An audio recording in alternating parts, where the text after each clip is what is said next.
The morning sun painted Earth in golden light as commander. Han Wu stood on the observation deck of Station Alpha 9. His weathered hands gripped the metal railing as he watched his home world spin slowly below blue oceans and white clouds. Swirled across continents where 14 billion humans lived their lives, never knowing they were prisoners. 300 years had passed since the aliens came. 300 years since humanity learned they were not alone in the universe. 300 years since the Galactic Council decided that humans were too dangerous to roam free among the stars. Han Wu remembered the old stories passed down from his grandfather. Stories of the brief war that changed everything. Stories of human ships that appeared from nowhere and struck alien fleets with tactics no one had ever seen before. Stories of human soldiers who turned certain death into impossible victory through pure stubborn refusal to surrender. The war lasted only 6 months. But it was enough. The Council had expected an easy victory over a primitive species that had barely reached their own moon.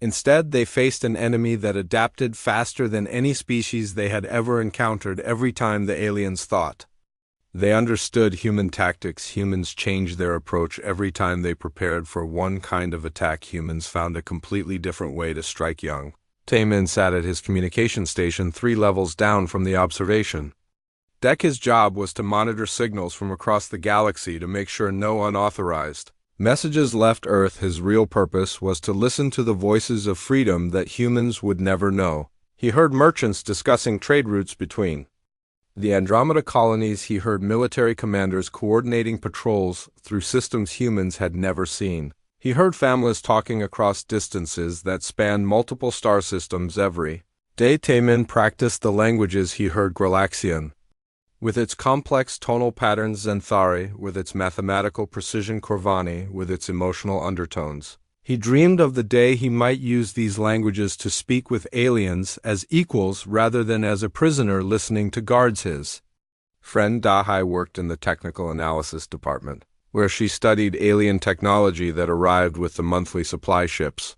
The Council provided humans with enough technology to maintain their prison, but nothing that might help them escape. She spent her days examining force field generators, atmospheric processors, and communication arrays, looking for weaknesses that might not exist. Dahai had been born on the station. She had never breathed natural air or felt real sunlight on her skin. The Earth below was just a pretty picture to her. The stars beyond were dreams that seemed impossible. Her parents had told her stories of the time before the barriers, but those stories felt like fairy tales. She lived in a world where humans were allowed to exist, but not to truly live. The Council representatives arrived every month like clockwork. Ambassador Criden was a tall creature with silver skin and 6 eyes that moved independently. He spoke perfect Korean, but his accent made the words sound hollow and artificial. He always brought the same message about human safety and galactic peace, but everyone could see the fear beneath his diplomatic words. The monthly meetings were always the same. Ambassador Criden would review the station reports, confirm that all humans were accounted for, and remind everyone about the rules. No ships were allowed to leave the solar system. No weapons could be manufactured. No military training could take place. No contact with other species except through official channels. Commander Han Wu had attended every meeting for the past 20 years. He watched the alien diplomat deliver the same speeches about protection and security. He listened to the explanations about how dangerous the galaxy was and how humans needed to be kept safe. He never spoke during these meetings, but his silence said more than words ever could. The truth was that the Council was terrified of what humans might do if they were free. The alien archives contained detailed studies of human warfare dating back centuries. They had analyzed every major battle in human history, from ancient wars fought with bronze weapons to the space battles that ended with human imprisonment. What frightened the Council most was not human strength or speed or intelligence, it was human unpredictability. Other species followed patterns that could be studied and predicted. Humans created new patterns every time they faced a problem. They turned farming tools into weapons. They transformed civilian ships into warships. They converted peaceful colonies into military strongholds.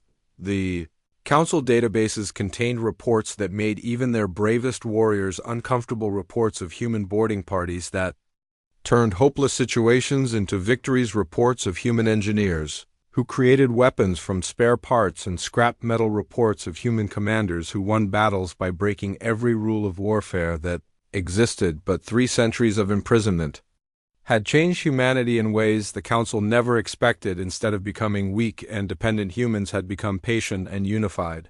The separate nations that once fought each other had become one people with one shared dream, the dream of freedom. On Earth below, families gathered around communication screens every evening to watch broadcasts from the orbital stations. They saw their children and grandchildren living in metal boxes floating in space. They heard news about the galaxy beyond, but they could never touch it. They lived normal lives, but everyone knew they were living in a cage. Young Sujin worked in the hydroponics gardens that fed the station population. She had never seen a real tree or smelled real flowers, but she kept the artificial gardens green and growing. She dreamed of planets where plants grew wild and free, where humans could walk under alien suns and breathe air that had never been filtered through machines. The older generation, like Commander Hyun-woo, carried scars from the war and memories of freedom. The younger generation had only dreams and stories, but their dreams burned brighter than any star in the galaxy. They studied everything they could about the aliens and their technology. They learned the languages they might someday speak. They prepared for a future that seemed impossible but felt inevitable. Every human on the station knew the rules and followed them perfectly. They caused no trouble. They made no demands. They accepted their situation with quiet dignity, but beneath the surface something was growing, something patient and careful and absolutely determined. The Council thought they had solved the human problem by keeping them contained. They believed that time would make humans accept their fate, that new generations would forget about the stars and be content with their artificial world. They were wrong about everything. Humans were not becoming tame. They were becoming something far more dangerous. They were becoming ready. The Grand Assembly Hall stretched across 3 kilometers of polished crystal floors. Representatives from 200 species gathered in their designated sections, each group displaying the colors and symbols of their homeworlds. The air hummed with translation devices converting thousands of languages into comprehensible meaning. Ambassador Cridden stood at the central podium, his 6 eyes scanning the massive crowd. His silver skin gleamed under the artificial suns that lit the hall today. He would propose something that had been debated for decades in closed sessions, something that would change the galaxy forever. The human question had become a problem that would not disappear. 3 centuries of imprisonment had cost the Council enormous resources. The orbital stations required constant maintenance and supply runs. The monitoring systems needed thousands of personnel. The entire operation consumed wealth that could have been used for expansion and development. Younger Council members from species that had never fought humans grew impatient with the enormous costs. They argued that 300 years of good behavior proved humans were no longer dangerous. They pointed to reports showing that humans had become peaceful and cooperative. They demanded that the Council either execute all humans or give them limited freedom. Elder Vextar represented the Corvani Empire, one of the few species that remembered the human war. His people had lost 17 battle fleets to human tactics that no one had ever seen before. His species still told stories of human boarding parties that turned certain defeat into impossible victory. The old warrior stood slowly, his massive frame casting shadows across the assembly floor. His voice carried the weight of centuries. When he spoke about the danger of underestimating humans, he reminded the Council that humans did not simply adapt to environments, they conquered them. He warned that humans were not like other species. They were something else entirely, but the younger voices were louder and more numerous. They had studied human behavior for decades and found nothing threatening. They had reviewed the psychological profiles and found humans to be social creatures who valued cooperation. They had analyzed human culture and found them to be builders rather than destroyers. The debate lasted for 3 days. Representatives shared data and analysis about human nature and capabilities. Some argued for continued imprisonment, others for limited freedom. A few radical voices even suggested full integration into galactic society.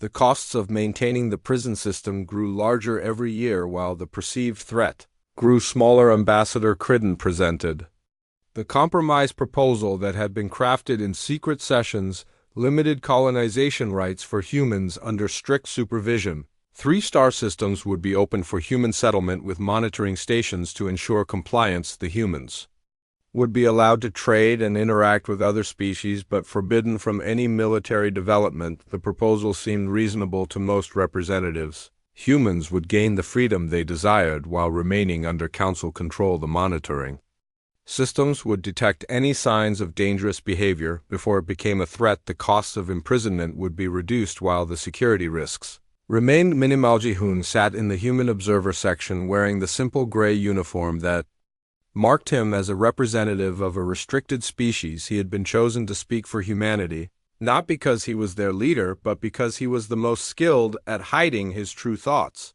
His calm exterior revealed nothing of the excitement that burned within him when called to address the assembly. Ji-hoon spoke in perfect galactic standard about human gratitude for the council's protection. He thanked the representatives for their wisdom and care. He promised that humans would be model citizens who would contribute positively to galactic civilization. He said everything the council wanted to hear. The vote was closer than expected. 107 species voted in favor, 63 voted against, 30 abstained. The margin was narrow, but the decision was final. Humans would be granted limited freedom to colonize 3 designated star systems under strict supervision. Elder Vextar cast his vote against the proposal with deep reservations. He had seen what humans could do when they were desperate and confined. He feared what they might accomplish when they were free and motivated. His warnings were dismissed as the concerns of an old soldier who could not accept that times had changed. The news reached Earth. Within hours, communication arrays carried the announcement to every human settlement on the planet, and in orbit crowds gathered in city squares and space stations to watch the historic broadcast. Children who had never imagined leaving their solar system suddenly found themselves planning for lives among the stars. Young Soo-jin was working in the hydroponics gardens when the announcement came. She dropped her tools and ran to the nearest communication screen, tears streaming down her face. She had dreamed of this moment every day of her life, but had never truly believed it would happen. The stars were finally within reach. Captain Min-ho received orders to begin preparing the first colony ship within hours of the vote. He had been secretly ready for this moment for 20 years. His crew had been training in simulation programs disguised as maintenance exercises. His ship had been designed to carry colonists but had never been allowed to leave the solar system. The preparation process would take 2 years, but everyone knew that was impossibly fast for such a massive undertaking. 10,000 colonists would need to be selected, trained, and equipped for life on an alien world. Ships would need to be modified for long-range travel. Supplies would need to be gathered for a journey that might last forever. The council appointed supervisors for each colony ship and settlement. These alien observers would monitor human activities and report any violations of the strict agreements. No weapons could be manufactured beyond basic tools. No military training could be conducted. No contact with unauthorized species would be permitted. Ambassador Criden personally oversaw the selection of supervisors. He chose beings known for their attention to detail and strict adherence to regulations. He briefed them extensively on human psychology and the specific behaviors to watch for. He was confident that the monitoring system would detect any problems before they became serious. The first colony ship was named New. Beginning by popular vote among the selected colonists, the massive vessel stretched 2 kilometers from bow to stern with living quarters for 10,000 people, plus supplies for establishing a permanent settlement. The destination was a planet called Haven in the Kepler system, 47 light-years from Earth. During the 2-year preparation period, humans threw themselves into learning everything they could about their new homes. They studied alien biology and ecology. They practiced with technologies they had never been allowed to use. They learned about galactic law and diplomatic protocols. Tahai was selected as a technical specialist for the first colony. Her expertise in alien technology made her invaluable for establishing the infrastructure that would keep the colony alive. Her real value was her ability to understand how alien systems worked and find ways to modify them for human needs. The training programs were intense, but the colonists approached them with enthusiasm that surprised their alien instructors.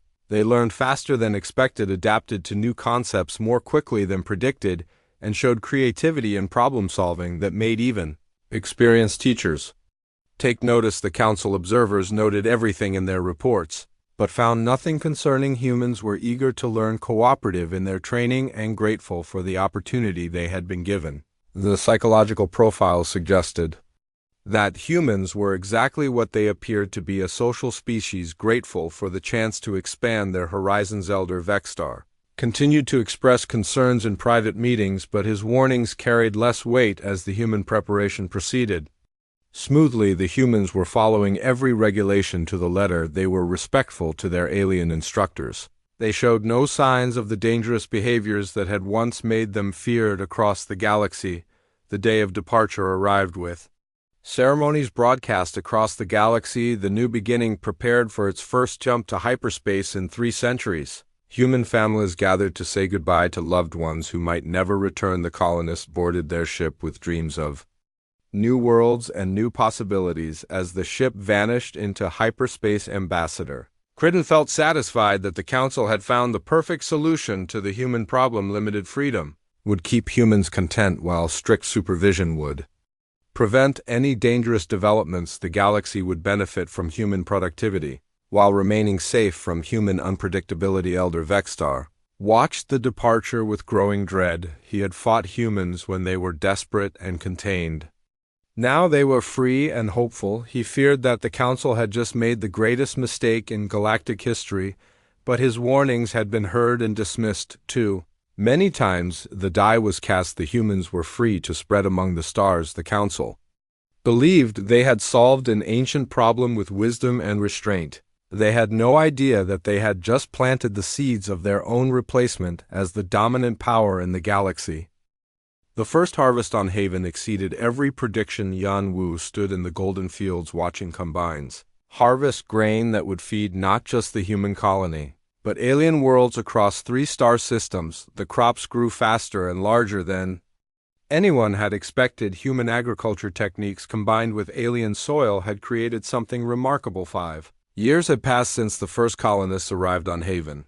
The settlement had grown from temporary shelters to a thriving city of 50,000 people. The council observers filed reports every month praising human productivity and cooperation. The colony was everything the council had hoped for, and Morena Yun worked in the communication center, translating messages between the human colonists and their alien supervisors. Her official job was simple, but her real work was far more complex. She was part of a network that connected human settlements across the galaxy, sharing information and coordinating activities in ways the monitoring systems never detected. The second colony on New Sol had become a manufacturing center that impressed even the most experienced alien engineers. Human workers learned to operate alien machinery with skill that took other species decades to develop. They improved production processes and created products that alien merchants traveled vast distances to purchase.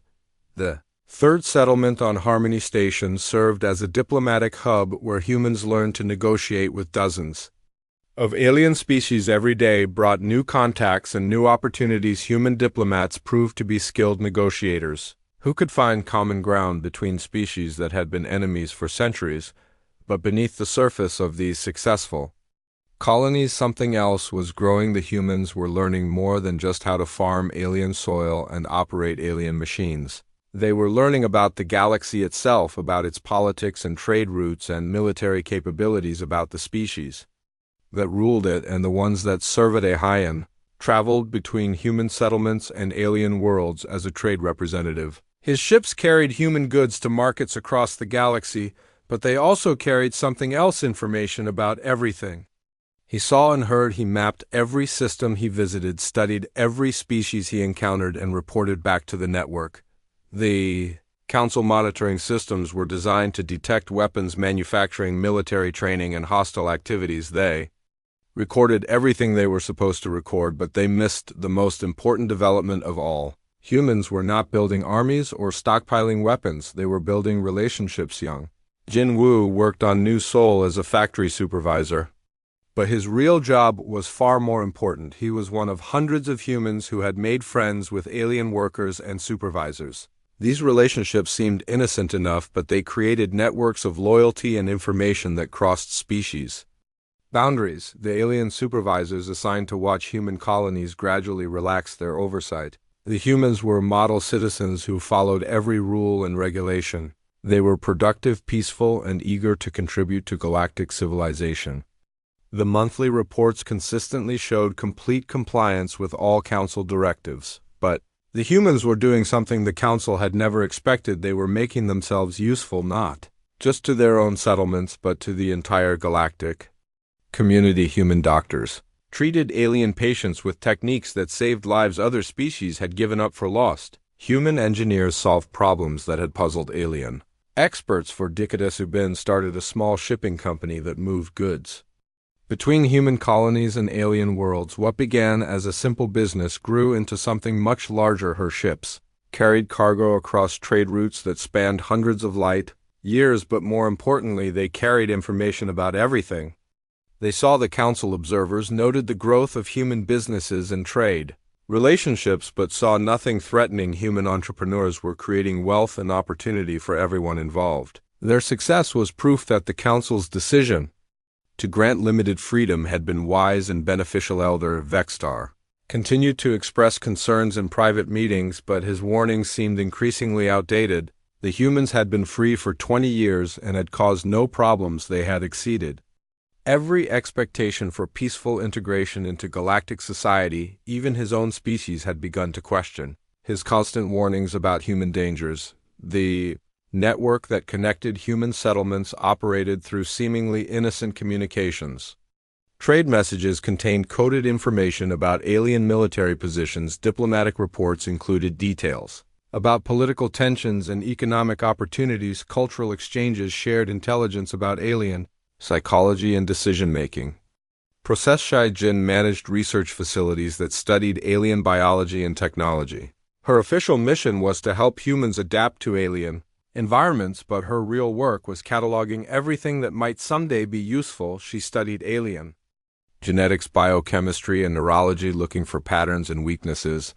The information flowed through the network like water through a vast underground river. Human settlements shared discoveries about alien technology. Traders reported on economic conditions and political situations. Diplomats provided insights into alien psychology and cultural practices. Every human in the network had a role to play. Some gathered information, others analyzed it, still others decided how to use it. The network operated without central command or hierarchical structure. Each person knew their part and trusted others to do theirs. The Council's monitoring systems recorded routine communications between human settlements, but they could not detect the sophisticated information sharing that was actually taking place. The humans had learned to hide their real communications within the normal flow of business and administrative messages. Min Su worked as a cultural attaché, helping human colonists understand alien customs and social practices. His reports were filed regularly with the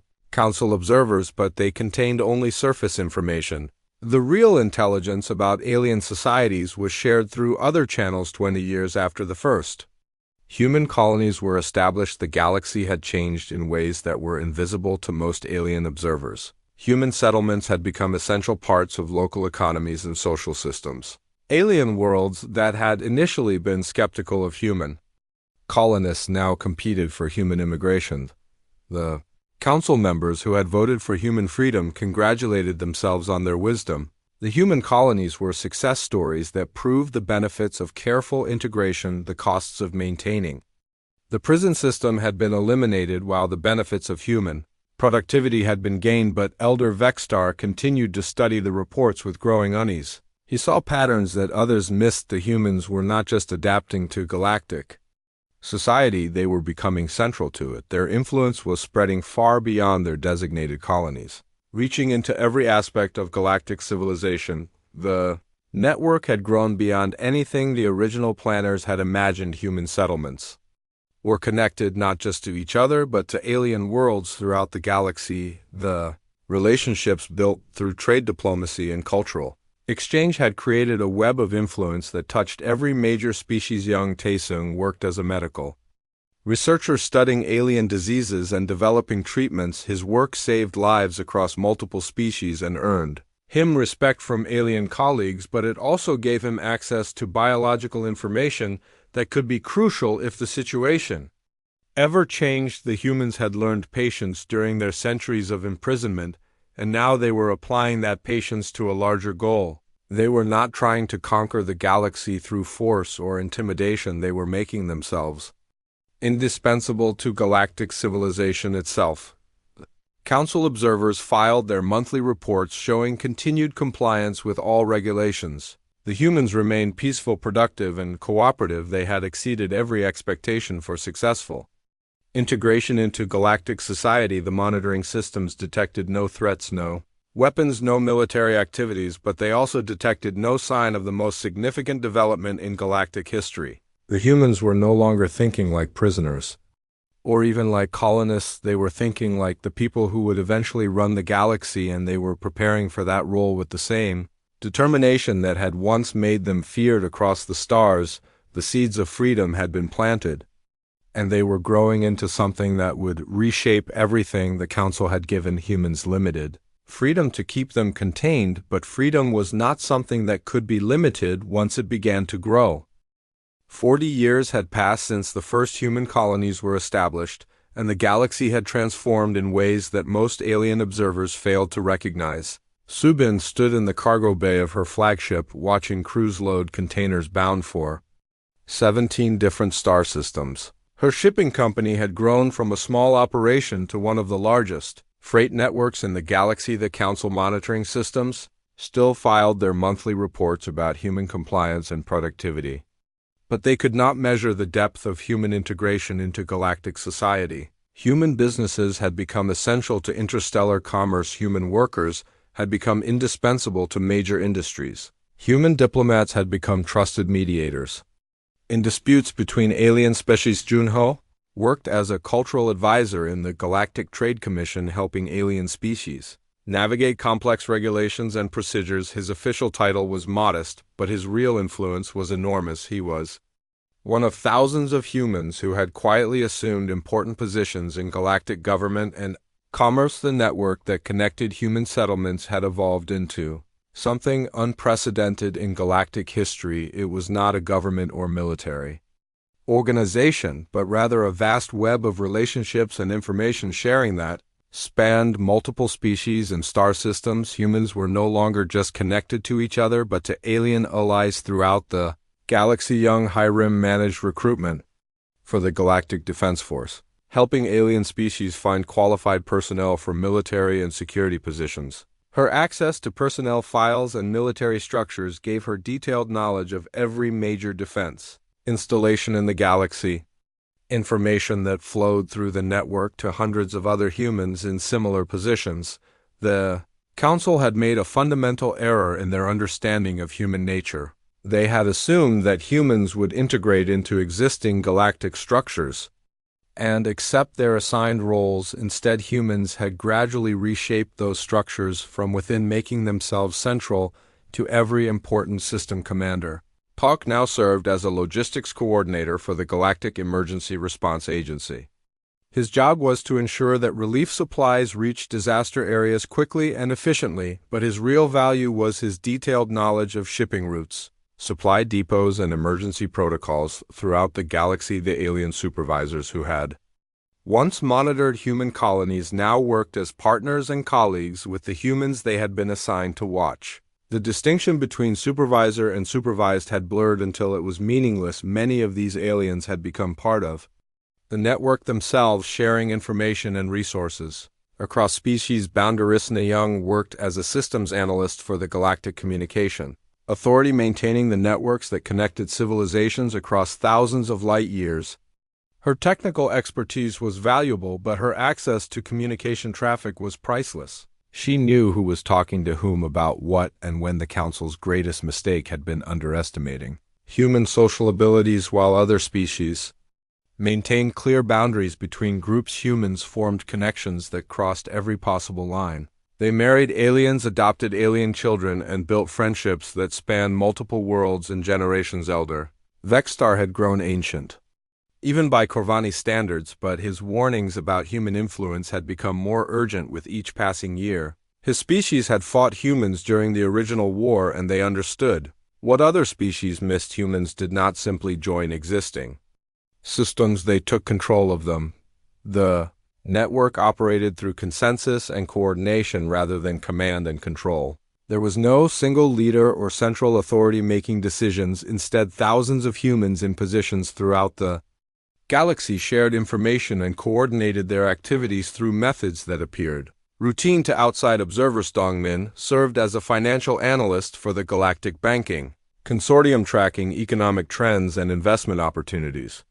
Across the galaxy, his reports influenced decisions that affected trillions of credits and billions of lives. But more importantly, his position gave him detailed knowledge of every major economic system in the galaxy. The council members who had voted for human freedom decades earlier were proud of their decision. Human colonies had become showcases of successful integration. Human businesses had created wealth and opportunity for everyone. Human diplomats had helped resolve conflicts that had threatened galactic stability, but the reality was far more complex than the council understood. Humans had not simply integrated into galactic society. They had become its central nervous system. They operated the communication networks that connected civilizations. They managed the trade routes that moved goods between worlds.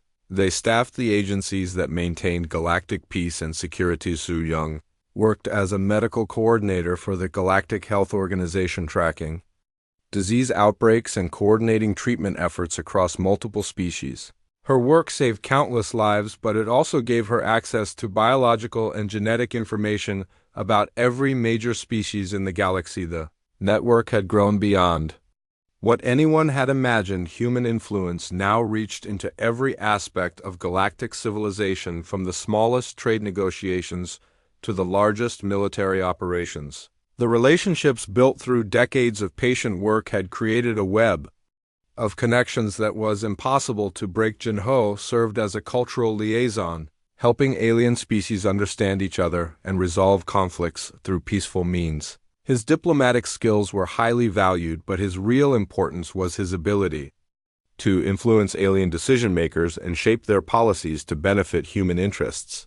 The Council monitoring systems continued to report that humans posed no threat to galactic security. They detected no weapons manufacturing, no military training, no hostile activities, but they also failed to detect the most significant development in galactic history. Humans had become indispensable to galactic civilization itself. Young Kungsu worked as a transportation coordinator, managing the movement of people and goods between star systems. His logistical expertise kept the galaxy running smoothly, but his detailed knowledge of shipping routes and cargo manifests was invaluable to the network. The alien observers who had once been suspicious of human activities now relied on human expertise to do their own jobs. The humans had made themselves so useful that most aliens could not imagine how the galaxy had functioned before human integration. The transformation had been so gradual that it seemed natural and inevitable. Mi Jin worked as a research coordinator for the Galactic Science Foundation, managing projects that involved multiple species and institutions. Her work advanced knowledge and understanding throughout the galaxy, but it also gave her access to cutting-edge research and development in every major scientific field. The Council had created the monitoring systems to prevent humans from becoming too powerful, but they had defined power in military terms. They watched for weapons and armies while humans built something far more dangerous. Networks of influence and interdependence that made them essential to galactic civilization. Wu Jin served as a security consultant, helping alien governments protect their critical infrastructure and maintain public safety. His expertise was highly valued, but his real importance was his detailed knowledge of security systems and vulnerabilities throughout the galaxy. The network that connected human settlements had evolved into something that connected the entire galaxy. Humans were no longer outsiders trying to find their place in galactic society. They were insiders who understood how everything worked and had the relationships necessary to influence how everything developed. Hebara worked as a policy analyst for the Galactic Regulatory Authority, helping develop the laws and regulations that governed interstellar commerce and diplomacy. Her work shaped the legal framework that governed galactic civilization, but it also gave her the ability to influence that framework in ways that benefited human interests. The Council had freed humans to prevent them from becoming too powerful, but freedom was not something that could be controlled or limited. Once humans were free to interact with galactic society, they began to reshape it according to their own vision of how things should work. The network was ready for whatever came next. Humans had spent 4 decades learning about the galaxy and building relationships throughout galactic civilization. They had made themselves indispensable to every major system and institution. They had created connections that crossed species boundaries and spanned multiple generations.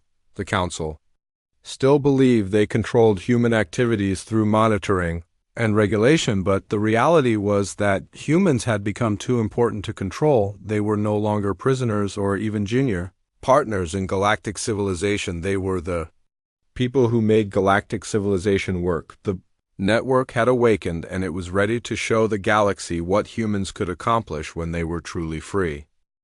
The crisis began with what appeared to be a simple business dispute. The Zorlax Consortium had built their empire by using legal pressure and economic manipulation to seize control of trade routes from weaker species. For 3 centuries they had used the same tactics successfully against dozens of civilizations. Now they turned their attention to human shipping operations. Subin received the legal documents at her headquarters on Haven. The Zorlax Consortium claimed that human shipping companies were violating ancient trade agreements and demanded immediate cessation of all human freight operations in 12-star systems. The documents were backed by rulings from commercial courts that the Zorlax had influenced for decades. The Zorlax expected the humans to respond like other species had in the past. Some would submit immediately. Others would attempt to negotiate from a position of weakness. A few might try to fight in the courts, but the Zorlax controlled enough judges and regulations to ensure victory. The consortium had never lost a trade war. Yong-Su coordinated the human response from his position in the Galactic Trade Commission. Within hours of receiving the Zorlax ultimatum, he activated communication protocols that had been prepared for decades. The network that connected human settlements throughout the galaxy began to move with precision that stunned outside observers. The response was swift and devastating. Human shipping companies throughout the galaxy simultaneously suspended operations, not just in the 12 systems claimed by the Zorlax, but everywhere. Trade routes that had operated smoothly for decades suddenly ground to a halt as human crews abandoned their ships and human managers closed their offices. Ambassador Crittenden received emergency reports from across the galaxy describing the same phenomenon. Human workers were walking away from their jobs. Human businesses were closing their doors. Human services were being suspended. The economic disruption was spreading faster than anyone had thought possible. The Zorlax Consortium had expected to pressure a few human shipping companies into submission. Instead, they found themselves facing a coordinated response that involved thousands of human businesses across hundreds of star systems. The humans were not fighting the Zorlax claims. They were simply exercising their right to cease operations. Min worked as a logistics coordinator for the Galactic Food Distribution Network. Her systems managed the movement of agricultural products from farming worlds to population centers throughout the galaxy. When she received the signal from the network, she shut down all human-operated distribution centers simultaneously. The effects were immediate and catastrophic. Alien worlds that had grown dependent on human logistics found themselves unable to move basic supplies. Food rotted in warehouses while populations went hungry. Industrial materials sat in storage while factories shut down for lack of raw materials. The Council called emergency sessions to address the crisis. Representatives from dozens of species demanded immediate action to restore normal operations. They had not realized how dependent their civilizations had become on human services until those services disappeared. Elder Vextar stood before the emergency assembly with grim satisfaction. His warnings about human influence had been dismissed for decades, but now the truth was undeniable. The humans had not built armies or stockpiled weapons. They had built something far more dangerous: complete integration into galactic civilization. The Council demanded that human representatives restore normal operations immediately, but when they looked for human leaders to negotiate with, they discovered something terrifying. There was no central human authority to pressure or threaten. The network operated through consensus and coordination, not hierarchical command-managed medical supply networks that served alien hospitals throughout the galaxy. Her systems ensured that critical medications and equipment reached patients who needed them. When the network activated, she suspended all human medical operations, leaving alien healthcare systems scrambling to fill the gaps. The human response was coordinated but not centralized. Every human worker and business owner made their own decision to suspend operations, but somehow these individual decisions created a unified response that brought galactic commerce to a standstill. Ambassador Crittenden led the council delegation that met with human representatives in the emergency negotiations. He expected to find a conspiracy or rebellion that could be crushed with traditional methods instead. He found humans who calmly explained that they were exercising their rights as free citizens. The humans had not violated any laws or broken any treaties. They had simply chosen to cease their business operations, which was their legal right as free beings. The Council had granted them the freedom to participate in galactic society, but freedom included the right to withdraw that participation. Jawan worked as a communications technician, maintaining the networks that connected alien governments and businesses throughout the galaxy. His systems carried the messages that coordinated everything from military operations to family communications. When he received the signal, he shut down all human-operated communication hubs. The aliens quickly realized that they could not simply replace human workers and services. The humans had become so deeply integrated into galactic systems that removing them created cascading failures. Throughout the entire civilization, other species lacked the knowledge and relationships necessary to maintain the networks that humans had built. The Zorlax Consortium quietly withdrew their legal challenges within a week as their own operations collapsed due to lack of human support, but the damage was done. Every species in the galaxy now understood that humans were not junior partners in galactic civilization. They were essential to its continued existence. Cixing Wu served as a financial coordinator for the Galactic Banking Consortium, managing the credit and currency systems that enabled interstellar trade. His networks processed trillions of transactions daily, maintaining the economic stability that kept galactic civilization functioning. When he shut down human financial operations, the entire galactic economy began to collapse. The Council faced an impossible choice. They could attempt to force humans back to work, but that would require military action against settlements that were essential to galactic commerce. They could try to replace human workers, but that would take decades and might not be possible. At all, Vextar addressed the emergency assembly with words that had been waiting 40 years to be spoken.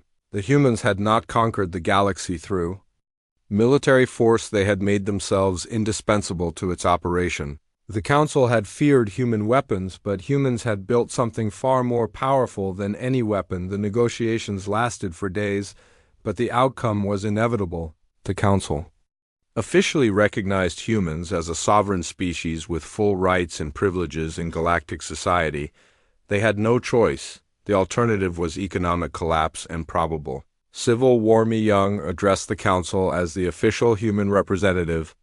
Though everyone understood that she spoke for a network that included humans throughout the galaxy, her words were diplomatic and respectful, but their meaning was clear. The age of human subordination was over. The humans had not demanded independence or recognition. They had simply demonstrated that they already possessed both. The galaxy could not function without human participation, and humans would no longer accept second-class status in the civilization they had helped to build. The Council vote was unanimous because no other option was realistic. The humans had proven that they were not subjects to be controlled or monitored. They were partners whose cooperation was essential. The monitoring systems were quietly shut down, and the alien supervisors were reassigned to other duties. The Zorlax Consortium had triggered a crisis that revealed the true balance of power in the galaxy.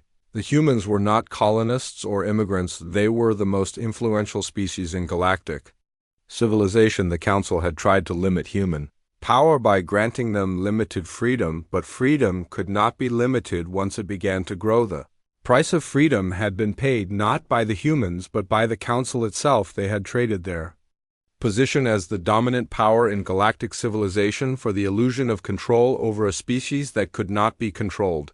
The humans had won without firing a shot or building a single weapon. The galaxy would never be the same. The council still existed, but real power now flowed through networks that humans had built and maintained. The age of alien dominance was over, and the age of human leadership had begun. The council had freed the humans and paid the price for their decision. Network had shown its strength, and the galaxy had learned a lesson that would not be forgotten. Humans were no longer prisoners or subjects. They were the people who made galactic civilization work, and they would be treated with the respect that reality demanded. 5 years after the crisis that changed everything, the galaxy operated under a new reality that few had imagined possible. Sang-Woo stood in his office overlooking the Galactic Trade Center, watching ships from hundreds of species arrive and depart on schedules that his networks coordinated. As the first human director of galactic commerce, he wielded more practical power than most council members. The transformation had been swift once the truth became undeniable. Human networks that had operated quietly for decades stepped into the light, taking formal control of systems they had been managing informally. The galaxy discovered that humans had been running galactic civilization for years without anyone realizing it. The council still met in their crystal halls and made their proclamations, but everyone understood that real decisions were made through networks that humans had built. The old system of species-based representation had given way to a new system based on expertise and relationships. Janae managed the expanded colony program that now included joint human-alien settlements throughout the galaxy. Species that had once feared human expansion now competed for the opportunity to partner with human colonists. The combination of human adaptability and alien knowledge created communities that surpassed anything either group could achieve alone. The monitoring stations that had once watched human colonies became coordination centers for galactic trade and communication. The aliens who had once reported on human activities now worked alongside humans to solve problems that affected entire star systems. The irony was not lost on anyone who remembered the old system. Yaho served as a diplomatic coordinator, helping resolve conflicts between species before they became wars. His methods were based on human approaches to problem-solving that emphasized finding common ground rather than establishing dominance. The success rate for peaceful resolution of disputes had increased dramatically under human leadership. The council faced a choice between accepting the new reality or becoming irrelevant. Most species chose acceptance because the alternative was exclusion from the networks that made galactic civilization function. The humans had not seized power, they had simply revealed that they already possessed it. Elder Vexstar now served as an advisor to the council, helping other species understand and adapt to human dominance. His role had evolved from warning about human dangers to teaching aliens how to work with humans effectively. His ancient wisdom had found new purpose in a galaxy transformed. The military forces that had once enforced council authority now operated under human coordination. Human strategic thinking had revolutionized galactic defense, turning separate species militaries into integrated forces that could respond to threats with unprecedented speed and effectiveness. Ujin worked as a systems integration specialist, helping alien governments modernize their operations using human organizational methods. Her work improved efficiency and reduced conflicts between different species and cultures. The benefits were so obvious that resistance to human methods quickly disappeared. The economic systems that had once enriched the most powerful species now operated according to human principles of mutual benefit and sustainable growth. The wealth generated by human networks was shared more broadly, creating prosperity that reached species and worlds that had been marginalized under the old system. The Council voted to establish the Galactic Cooperation Authority, a new organization designed to coordinate activities between species. The GCA was officially an international body, with representatives from every major civilization. In practice, it was a human-led organization that managed galactic affairs with input from alien Partners Bora stood before the Grand Assembly as the first director of the GCA addressing representatives.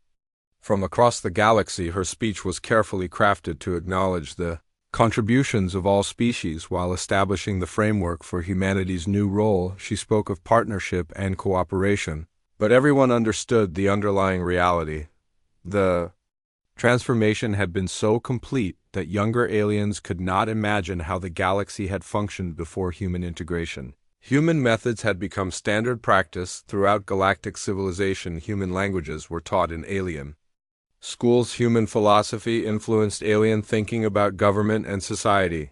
The old system had been based on fear and control, with powerful species dominating weaker ones through military force and economic pressure. The new system was based on cooperation and mutual benefit, with humans serving as coordinators and facilitators rather than rulers. De Jong managed the galactic information network that connected civilizations across thousands of light years. His systems carried everything from scientific research to entertainment programming. The network had become so essential to galactic civilization that its disruption would cause immediate collapse. The council members who had voted to free humans decades earlier found themselves in a galaxy they barely recognized. The careful balance of power between species had been replaced by human networks that transcended species boundaries. The old rivalries and conflicts had been replaced by cooperative relationships that benefited everyone. The humans had achieved something unprecedented in galactic history. They had become the dominant species not through conquest or intimidation, but by making themselves indispensable to galactic civilization. Every major system and institution now depended on human expertise and coordination. And Su worked as a cultural integration specialist, helping different species understand each other and work together effectively. His programs had reduced conflicts and increased cooperation throughout the galaxy. The success of these programs had made cultural integration a standard part of galactic education. The military academies that had once trained alien officers to fight each other now taught integrated warfare techniques developed by human strategists. The new methods emphasized coordination between different species and types